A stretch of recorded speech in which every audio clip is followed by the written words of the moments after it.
ഇനി അതിഥികൾക്കുള്ള സമയമാണ്. ഇന്ന് മോർണിംഗ് മുഖത്തിൽ നമ്മളോടൊപ്പം അതിഥിയായി ചേരുന്നത് പ്രമേഹം വരുന്ന വഴി എന്ന പുസ്തകത്തിന്റെ രചയിതാവും അതിന്റെ പരിഭാഷകൻ കൂടിയായ NV ഹബീബുർ റഹ്മാനാണ്.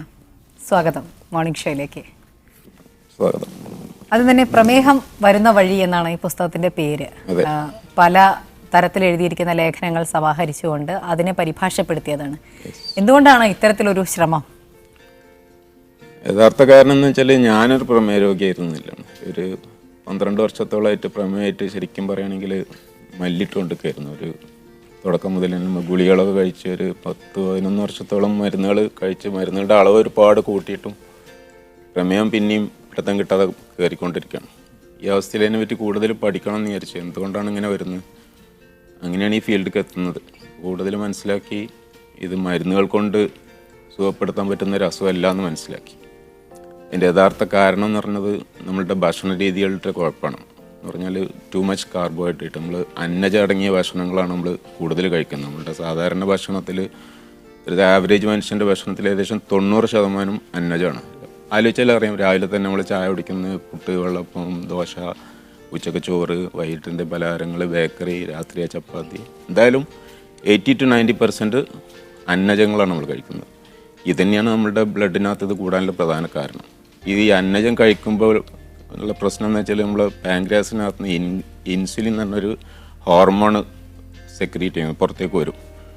ഈ ഇൻസുലിൻ്റെ പ്രത്യേകത എന്താണെന്ന് വെച്ചാൽ അത് ചെറിയൊരളവ് ഈ കാർബോഹൈഡ്രേറ്റ് നമ്മളെ ഊർജ്ജമായിട്ട് സെല്ലുകൾക്ക് എത്തിച്ചു കൊടുക്കും. അത് കഴിച്ച് ബാക്കിയുള്ളതിനെ കരളിനകത്ത് ഡെപ്പോസിറ്റ് ചെയ്യുക ചെയ്യുന്നത് ഗ്ലൈക്കോജനായിട്ട്. ഈ ഗ്ലൈക്കോജൻ്റെ അളവ് കൂടിക്കഴിഞ്ഞാൽ അതിനെ ഫാറ്റായിട്ട് മാറ്റും. അതും ഇൻസുലിൻ തന്നെ ചെയ്യുന്നത്. അപ്പോൾ ഇൻസുലിൻ്റെ അളവ് കൂടുന്നതിനനുസരിച്ച് ഫാറ്റ് ഡെപ്പോസിറ്റും കൂടും. ഡിനോവോ ലിപ്പോജിനിസ് എന്നതിന് പറയുന്നു. എന്ന് പറഞ്ഞാൽ പുതിയതായിട്ട് ഫാറ്റ് ഉണ്ടാക്കിയത്. ഈ ഫാറ്റ് കരളിൽ നിറഞ്ഞു കഴിഞ്ഞാൽ പിന്നീട് ഈ എക്സസ് വരുന്ന ഗ്ലൂക്കോസിനോട് കൊണ്ടുപോകാൻ പറ്റാതെ ബ്ലഡിൽ തന്നെ ബാക്കിയാവും. ഇതാണ് പ്രമേഹത്തിൻ്റെ ഒരു എറ്റിയോളജി എന്ന് പറയുന്നതിൻ്റെ ഒരു യഥാർത്ഥ കാരണം. അതാണ് ഇൻസുലിൻ്റെ അളവ് കൂടുന്നതാണ് യഥാർത്ഥത്തിൽ പ്രമേഹം. പക്ഷെ നമ്മൾ ചികിത്സിക്കുമ്പോൾ ചെയ്യുന്നത് എന്താണെന്ന് വെച്ചാൽ വീണ്ടും ഇൻസുലിൻ വർദ്ധിപ്പിക്കുക ചെയ്യുന്നു.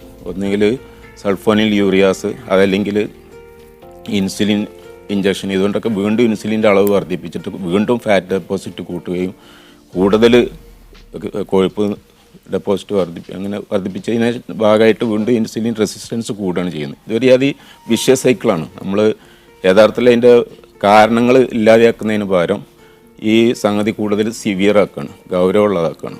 മറ്റ് അസുഖങ്ങൾ പോലെയല്ലേ ഇപ്പോൾ പ്രമേഹം എന്നൊക്കെ പറഞ്ഞാൽ വളരെ കോമൺ ആയിട്ടുള്ളൊരു അസുഖമായി മാറി. ഒരു വീട്ടിൽ കേരളത്തിലെ മൊത്തം അല്ലെങ്കിൽ ജനസംഖ്യ നോക്കുകയാണെങ്കിൽ തന്നെ അതിലൊരു പകുതിയിലധികം ആളുകൾക്കും ഡയബറ്റിക് ആണ്, അല്ലെങ്കിൽ ഇൻസുലിൻ അത്തരത്തിലുള്ള ഏതെങ്കിലും ചികിത്സ നേടേണ്ട ഒരു അവസ്ഥയിലേക്ക്.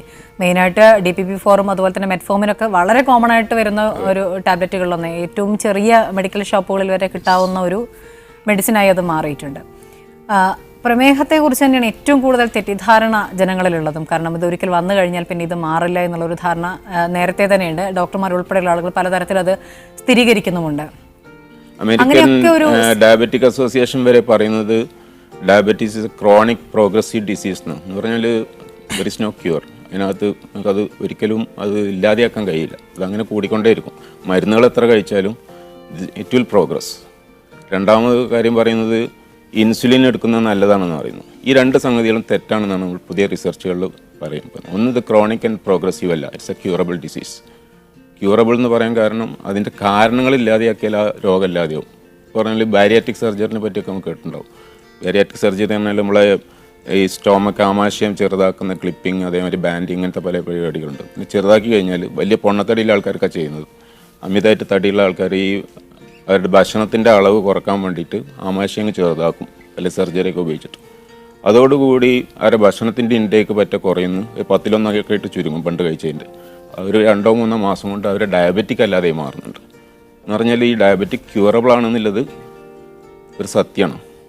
അപ്പോൾ എങ്ങനെ ക്യൂർ ചെയ്യുന്നില്ലതിലേ അഭിപ്രായ വ്യത്യാസമുള്ളൂ. മരുന്നുകൾ കൊണ്ട് ചെയ്യാൻ പറ്റുമോ, ഡയറ്ററി ഇൻ്റർവെൻഷൻ കൊണ്ട് ചെയ്യാൻ പറ്റുമോ എന്നുള്ളൊരു സംശയമുള്ളൂ. മരുന്നുകൾ കൊണ്ട് ചെയ്യാൻ പറ്റില്ല എന്നുള്ളത് ADA തന്നെ സമ്മതിച്ച കാര്യമാണ്. പിന്നെ ആകെയുള്ള സാധ്യത ഡയറ്ററി ഇൻ്റർവെൻഷൻ അല്ലെങ്കിൽ മെറ്റബോളിക് അപ്രോച്ച്.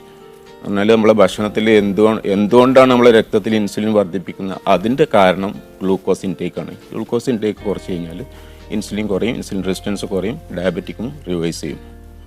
അപ്പോൾ താങ്കളുടെ അനുഭവത്തിൽ നിന്നും പ്രചോദിതമായ ഈ വിവർത്തനം ചെയ്തപ്പെട്ട ഈ പുസ്തകം ഈ പ്രമേഹത്തെക്കുറിച്ച് വായനക്കാരിൽ എത്രത്തോളം അവബോധം സൃഷ്ടിക്കാനായി, എങ്ങനെയാണ് അതുമായി ബന്ധപ്പെട്ടൊരു പ്രതികരണം ലഭിക്കുന്നത് വായനക്കാരിൽ നിന്ന്? ധാരാളം കാളുകൾ വരുന്നുണ്ട്. പലരുടെയും ധാരണ ഞാൻ ഡോക്ടറാണ്, അതുകൊണ്ട് തന്നെ ആ രീതിയിൽ എനിക്കത് പറയാനും പറ്റില്ല, അഡ്വൈസ് ചെയ്യാനൊന്നും പറ്റില്ല, അതിൻ്റെ അവകാശമില്ല, അധികാരമില്ല. മാത്രമല്ല അത് ശരിയല്ല. കാരണം ഇത് ഞാൻ കാണാത്ത ഒരാൾ, എൻ്റെ മുന്നില്ലാത്ത ഒരാളോട് ഒരു അഭിപ്രായം പറഞ്ഞ് വേറെ എന്തെങ്കിലും കോംപ്ലിക്കേഷൻ ഉണ്ടായി കഴിഞ്ഞാൽ എനിക്കതിന് ഒന്നും ചെയ്യാൻ പറ്റില്ല. അപ്പോൾ അത് ഞാനതിൻ്റെ ഈ പുസ്തകം വായിക്കുക, അതിൻ്റെ ബന്ധപ്പെട്ട ഈ ഈ പുസ്തകത്തിലേക്ക് തന്നെ എത്തിച്ചേർന്ന കുറേ ആർട്ടിക്കിൾസും വീഡിയോസൊക്കെ ഉണ്ട്. അതിനെപ്പറ്റി അവർക്ക് പറഞ്ഞു കൊടുക്കും, അവരോട് സ്വന്തമായിട്ട് അത് പഠിക്കാനും സ്വന്തം റിസ്കിൽ ചെയ്യാനല്ലാതെ ഈ ഫീൽഡിൽ ഈ രീതിയിൽ കാര്യങ്ങൾ മനസ്സിലാക്കിയ ഒരു ഡോക്ടറുടെ സൂപ്പർവിഷനിലല്ലാതെ ഒരു രോഗിയെ മെനക്കെട്ടാൽ ചിലപ്പോൾ റിസ്ക്കുകളുണ്ടാവും. സത്യമായിട്ടും അങ്ങനെ ഉണ്ടാവുന്നുണ്ട്. കാരണം അതിൻ്റെ അധികാരം അവർക്കേ ഉള്ളൂ. പക്ഷേ ആ ഫീൽഡിലെ ഡോക്ടർമാർ പ്രത്യേകിച്ചും കേരളത്തിൽ വളരെ കുറവാണ്. തമിഴ്നാട്ടിലൊക്കെ അത് വളരെ കൂടി വരുന്നുണ്ട്, അതിന് പ്രചാരം കിട്ടി വരുന്നുണ്ട്. വേൾഡ് ലെവലിൽ അമേരിക്കയിലും യൂറോപ്പിലൊക്കെ അത്, ആസ്ട്രേലിയയൊക്കെ പ്രത്യേകിച്ചും സ്വീഡനിലൊക്കെ ഈ രീതിയിലാണ് ഒരുപാട് ഡോക്ടർമാർ ചികിത്സിക്കുന്നത്. അതിൻ്റെ ഫലം അവിടെ കാണുന്നുണ്ട്. നമ്മളെ നാട്ടിലേക്ക് ഇത് എത്തിപ്പെടാൻ വളരെ താമസിക്കുന്നുണ്ട്. എന്താണ് കാരണം എന്നറിയില്ല. പ്രത്യേകിച്ചും മലയാളികൾക്ക് പറഞ്ഞാൽ അങ്ങനെയാണ്, എന്താണെന്നറിയില്ല, ഉൾക്കൊള്ളാൻ കുറേ സമയം എടുക്കുന്നുണ്ട്. പക്ഷേ ഇതുകൊണ്ട് തന്നെ ഞാൻ പറഞ്ഞതിൻ്റെ അടിസ്ഥാനത്തിൽ ചെയ്യണമെന്ന് ഞാൻ പറയുന്നില്ല. സ്വന്തമായിട്ട് പഠിച്ച് മനസ്സിലാക്കിയിട്ട് ഒരാളത് സ്വീകരിക്കുകയാണെങ്കിൽ, കാര്യങ്ങൾ മനസ്സിലാക്കി ചെയ്യുകയാണെങ്കിൽ എന്തായാലും ഫലം ഉണ്ടാവും. കാരണം എന്തായാലും ഇങ്ങനൊരു പുസ്തകം ഇറങ്ങിയപ്പോൾ അത് നമ്മുടെ ചെറിയ സുഹൃത്ത് വലയത്തിലുള്ള ഡോക്ടേഴ്സിന്റെ കയ്യിലെങ്കിലും എത്തിയിട്ടുണ്ടാവും. അത്തരം ആളുകളെങ്കിലും ഇത് വായിച്ചിട്ടുണ്ടാവും. പരിചയമല്ല, പല ഡോക്ടർമാരടുത്തും കൊടുത്തിട്ടുണ്ട്. എന്താണ് അവര് ഈ പുസ്തകം വായിച്ചതിന് ശേഷം അല്ലെങ്കിൽ ഇതിൽ പൊതുവെയുള്ള പ്രതികരണം എന്താണെന്ന് വെച്ചാൽ, അവരുടെ കരിക്കുലത്തിനകത്ത് ഡയറ്റ് ആൻഡ് ന്യൂട്രീഷൻ എന്നുള്ളത് ഒരു ഇമ്പോർട്ടൻറ്റ് ഫാക്ടർ അല്ല, അതിനകത്തൊരു പാർട്ടായിട്ട് വരുന്നില്ല. ഞാൻ മനസ്സിലാക്കിയനുസരിച്ച് MBBS പഠനത്തിനകത്ത് 6-8 മണിക്കൂറാണ് അവർക്ക് ഡയറ്റ് ആൻഡ് ന്യൂട്രീഷനെ പറ്റി പഠിക്കുന്നത്. അതുകൊണ്ട് തന്നെ മിക്കവാറും ഡോക്ടർമാർ അത് വളരെ ഈസി ആക്കി കിട്ടുന്ന സബ്ജക്റ്റാണ്. ഒരു എന്തേലും പറയാം, നമ്മൾ അങ്ങനെ പറയുമല്ലോ, ഒരു വലിയൊരു കാര്യമായിട്ട്. അതുകൊണ്ട് തന്നെ ആർക്കും അതിനെപ്പറ്റി അറിയില്ല എന്നില്ലാണ് ഞാൻ മനസ്സിലാക്കി പലവട്ടം സംസാരിച്ചപ്പോൾ. കാരണം അവർ മരുന്നുകളെ കുറിച്ചും സർജറിനെ കുറിച്ചും എക്സ്റേ അങ്ങനത്തെ കാര്യങ്ങളെ കുറിച്ചൊക്കെയാണ് കൂടുതൽ പഠിക്കുന്നത്, റേഡിയോളജിയിട്ട്.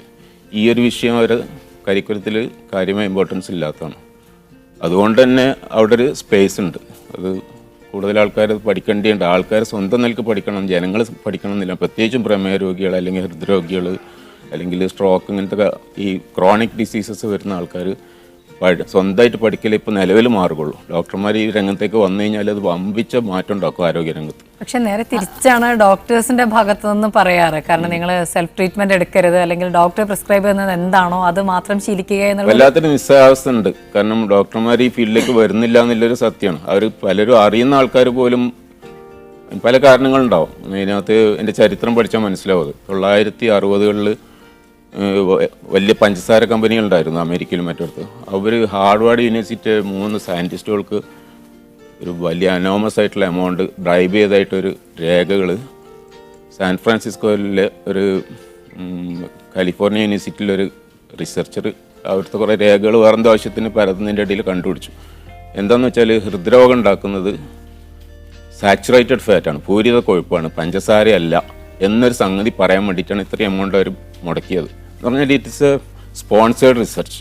ഇതിൻ്റെ അടിസ്ഥാനത്തിലാണ് 1977 അമേരിക്കൻ സെനറ്റിൽ ഒരു സെലക്ട് കമ്മിറ്റി ഉണ്ടായിരുന്നു, ന്യൂട്രീഷൻ ഹ്യൂമൻ നീഡ്സിന് വേണ്ടിയിട്ടുള്ള സെലക്ട് കമ്മിറ്റി. അതിൻ്റെ ചെയർമാൻ ഒരു ജോർജ് മക്കവൺ. ഇയാൾ ഈ കമ്മിറ്റി കാര്യങ്ങളൊക്കെ പഠിച്ചതിന് ശേഷം അവരൊരു ഓർഡർ ഇറക്കി. ഡയറ്ററി ഫാറ്റ് അല്ലെങ്കിൽ സാച്ചുറേറ്റഡ് ഫാറ്റ് ഈസ് എന്താണ് പറയാം, അത് നമ്മളുടെ ശരീരത്തിന് വളരെ അപകടകരമാണ്, ഹാർട്ട് അറ്റാക്ക് ഉണ്ടാക്കും, ഒബീസിറ്റി, പൊണ്ണത്തടി ഉണ്ടാക്കും എന്നൊക്കെ പറഞ്ഞിട്ട്. ഇതിൻ്റെ അടിസ്ഥാനത്തിലാണ് പിന്നെ ലോകത്ത് ഈ കാര്യങ്ങൾ അംഗീകരിക്കപ്പെടുന്നത്. നമ്മൾ പറയുന്നൊരു ഫുഡ് പിരമിഡ് ഉണ്ട് മെഡിസിനൊക്കെ പഠിക്കുന്നത്. അതിൽ ഒരു 75% കാർബോഹൈഡ്രേറ്റാണ് നമ്മൾ കഴിക്കേണ്ടത്, 5% അടുത്ത് മാത്രം ഫാറ്റ് കഴിക്കാൻ പാടുള്ളൂ അങ്ങനെ പറഞ്ഞിട്ടുള്ളൊരു ഗൈഡ് ലൈനാണ്. ഈ ഗൈഡ് ലൈൻ്റെ അടിസ്ഥാനം ഈ ഒരു പെയ്ഡ് റിസർച്ചാണ്, സ്പോൺസേഡ് റിസർച്ച്. ഇതിൻ്റെ പിന്നിലൊരു വലിയ ഗൂഢാലോചന ഉണ്ട്. അത് പറഞ്ഞാൽ പലർക്കും അറിയില്ല. കാരണം ഇതിപ്പോൾ ഈ 2016 സെപ്റ്റംബറിലാണ് ഈ രേഖകൾ പുറത്തു വന്നത്. അതേമാതിരി മറ്റേ ഇതിനകത്ത് ഈ ജോർജ് മക്കവണിനെ കാര്യമായി സ്വാധീനിച്ചിരുന്നൊരു സയൻറ്റിസ്റ്റാണ് ആൻസൽ കീസ് തന്നെ. ആൻസൽ കീസിനെ അറിയാത്ത ആരും ഉണ്ടായില്ല മെഡിക്കൽ ഫീൽഡിൽ. മൂപ്പരാണ് ഈ മറ്റേ ഡയറ്റ് ഹാർട്ട് ഡിസീസൊക്കെ അവതരിപ്പിക്കുന്നത്. അതായത് നമ്മൾ ഭക്ഷണത്തിനകത്തുള്ള കൊളസ്ട്രോളാണ് ബ്ലഡിലെ കൊളസ്ട്രോൾ വർദ്ധിപ്പിക്കുന്നത്, ബ്ലഡിലെ കൊളസ്ട്രോളാണ് ഹാർട്ട് അറ്റാക്ക് ഉണ്ടാക്കുന്നതെന്ന് പറഞ്ഞിട്ട് തിയറി. ഇത് രണ്ടും തെറ്റാണ്. നമ്മൾ ഭക്ഷണത്തിൽ കൊളസ്ട്രോൾ വർദ്ധിപ്പിച്ചാൽ, അത് കൊഴുപ്പ് വർദ്ധിപ്പിച്ചാൽ ബ്ലഡിനകത്ത് കൊളസ്ട്രോൾ കൂടുന്നില്ല. കാരണം കൊളസ്ട്രോൾ ഉണ്ടാക്കുന്ന ഭക്ഷണത്തിൽ നിന്നല്ല. കൊളസ്ട്രോൾ നമ്മളെ കരളിൽ നിന്നകത്ത് ഉണ്ടാകുന്ന ഒരു പ്രോഡക്റ്റാണ്. ഭക്ഷണത്തിൽ നമ്മൾ എത്ര കൊഴുപ്പ് കഴിച്ചാലും കഴിച്ചിട്ടില്ലെങ്കിൽ കൊളസ്ട്രോളിലൊരു മാറ്റം ഉണ്ടാവില്ല. രണ്ടാമത്തത് ഈ ബ്ലഡിനകത്തിലെ കൊളസ്ട്രോൾ അല്ല ബ്ലോക്ക് ഉണ്ടാക്കുന്നതെന്ന് അംഗീകരിക്കപ്പെട്ട സംഗതിയാണ്. ആർട്ടീരിയൽ അല്ലെങ്കിൽ എന്തിനു പറയുക അതെറോസ്ക്ലറോസിസ് എന്നൊക്കെ പറഞ്ഞാൽ നമ്മളെ ബ്ലോക്ക് ഉണ്ടാക്കുന്ന പ്ലേക്കുകൾ ഫോം ചെയ്യുന്നത് ഇൻസുലിൻ്റെ പ്രവർത്തനം കാരണമാണ്, ഇൻഫ്ലമേഷൻ കാരണം. ഈ ഇൻഫ്ലമേഷൻ കാരണം പ്ലേക്കുകൾ ഉണ്ടാകുന്ന ഈ പ്ലേക്കുകൾ വളരാൻ കാരണം വീണ്ടും ഇൻസുലിനാണ്. ഇൻസുലിൻ റിസപ്റ്റേഴ്സ് പ്ലേക്കിനകത്ത് ഫോം ചെയ്ത് വരുന്നുണ്ട്. എന്ന് പറഞ്ഞാൽ കാർബോഹൈഡ്രേറ്റ് ആണ് യഥാർത്ഥത്തിൽ ബ്ലോക്ക് ഉണ്ടാക്കുന്നത്, അല്ലാതെ കൊളസ്ട്രോൾ അല്ല. നിങ്ങളുടെ അനുഭവത്തിൽ അല്ലെങ്കിൽ ഒരു ഗവേഷണത്തിൽ ഈ പ്രമേഹ രോഗികൾ ഏത് രീതിയിലുള്ള ജീവിതചര്യയാണ് പുലർത്തേണ്ടത്? ഇതിനകത്തുള്ളത് മെയിനായിട്ട് ഇപ്പോൾ അതിപ്പം ഒരു UK-യിലുള്ളൊരു കാർഡിയോളജിസ്റ്റ് ഉണ്ട്, നമ്മൾ ഇന്ത്യൻ ഒറിജിനാണ്, ആൾ UK പൗരനാണ്, ഡോക്ടർ അസീം മൽഹോത്ര എന്നിട്ട്. അവർ മറ്റേ എന്തെന്ന് പറയുക ഇൻ്റർവെൻഷൻ കാർഡിയോളജിൻ്റെ സ്പെഷ്യലിസ്റ്റാണ്. മൂപ്പര് പറയുന്ന 3 കാര്യങ്ങളാണ് സാധാരണ ഡോക്ടർമാർ നമ്മൾ ആരോഗ്യമായിട്ട് ബന്ധപ്പെട്ട അപകടം എന്ന് പറയുന്നത്. ഒന്ന് പുകവലി, രണ്ടാമത്തത് മദ്യപാനം, മൂന്നാമത്തെ ലാക്ക് ഓഫ് എക്സസൈസ്. അസീം മൽഹോത്രൻ്റെ അയാളുടെ റിസർച്ചിൻ്റെ ഫലമായിട്ട് അയാൾ കണ്ടുപിടിച്ചത് ഈ 3 കൂടി ചേർന്നാലുണ്ടാകുന്ന റിസ്കിനേക്കാൾ കൂടുതലാണ് ബാഡ് ഡയറ്റ് കൊണ്ട് ഉണ്ടാകുന്നില്ല. എന്ന് പറയുമ്പോൾ ഭക്ഷണത്തിലുള്ള ഭക്ഷണത്തിൽ അമിതമായ കാർബോഹൈഡ്രേറ്റ് ആണ് ഈ 3 സംഗതികൾ കൂടി ചേർന്നാലുണ്ടാകുന്നതിന് കൂടുതൽ അപകടം ഉണ്ടാക്കുന്നത്. നമുക്ക് ഹാർട്ട് ഡിസീസും സ്ട്രോക്കും ക്യാൻസറും എല്ലാം ഉണ്ടാക്കാൻ കാരണം എക്സസ് കാർബോഹൈഡ്രേറ്റ് ആണെന്ന് ഞങ്ങൾ പറയുന്നത്. ഒരു ജീവിതശൈലീ രോഗം, അതാണ് പ്രധാനമായിട്ട് പ്രമേഹം എന്ന് പറയുന്നത്. അത് തന്നെയാണ് പ്രമേഹം വരുന്ന വഴിയിലേക്ക്. ഇത് ജീവിതശൈലി എന്നുള്ളതിനപ്പുറം ഭക്ഷണ രീതി കൊണ്ടുണ്ടാകുന്നതാണ്. തെറ്റായ ഡയറ്റ് ഗൈഡൻസ് കാരണം കഴിഞ്ഞ 40 വർഷമായിട്ട് നമ്മൾ കേട്ടുകൊണ്ടിരിക്കുന്ന ഡയറ്ററി ഗൈഡൻസ് ആണ് ഫാറ്റ് കഴിക്കരുതെന്നില്ല. പ്രത്യേകിച്ചും പൂരിത കൊഴുപ്പ്, സാച്ചുറേറ്റഡ് ഫാറ്റ് കഴിച്ചാൽ കൊളസ്ട്രോൾ ഉണ്ടാവും, മറ്റത് ബ്ലോക്ക് ഉണ്ടാവും. മറ്റ് ഈ ഒരു ഡയറ്ററി ഗൈഡ് ലൈനാണ് യഥാർത്ഥത്തിൽ ഈ 40 കൊല്ലം കൊണ്ട് ഡയബറ്റീസ് 14 ഇരട്ടി കൂടാൻ കാരണം. കാരണം 1985 ലോകത്തിൽ മൊത്തം പ്രമേഹ രോഗികളുടെ എണ്ണം 3 കോടിയായിരുന്നു. ഇന്നത് 50 കോടിയായിട്ടുണ്ട്.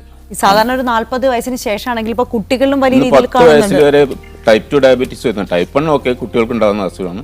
ടൈപ്പ് 2 ഡയബറ്റീസ് നമ്മൾ മനസ്സിലാക്കുന്ന എബോവ് 40-45 ഇന്നത് 10 വയസ്സിൽ വരെ ഉണ്ടാകുന്നുണ്ട്. കാരണം വ്യക്തമായിട്ടും അത് ജനറ്റിക് ഡിസോർഡർ അല്ല. കാരണം 40 കൊല്ലം കൊണ്ടൊന്നും ജനറ്റിക്സിലൊന്നും മാറ്റം വരില്ല മനുഷ്യൻ്റെ.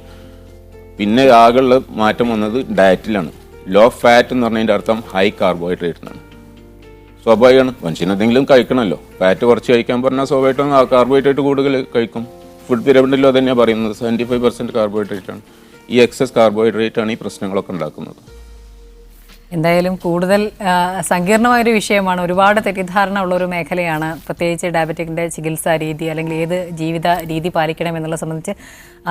ഇത് വെറുമൊരു ഊഹത്തിൻ്റെ പേരിൽ എഴുതിയതല്ല എന്നുള്ളതാണ് ഇതിനെ വ്യത്യസ്തമാക്കുന്നത് തന്നെ. 6 ഡോക്ടർമാരുടെ അവരുടെ സംഭാഷണത്തിൻ്റെ അവരുടെ ലേഖനങ്ങളുടെ അടിസ്ഥാനത്തിലാണ് ഇത് പരിഭാഷപ്പെടുത്തിയത്.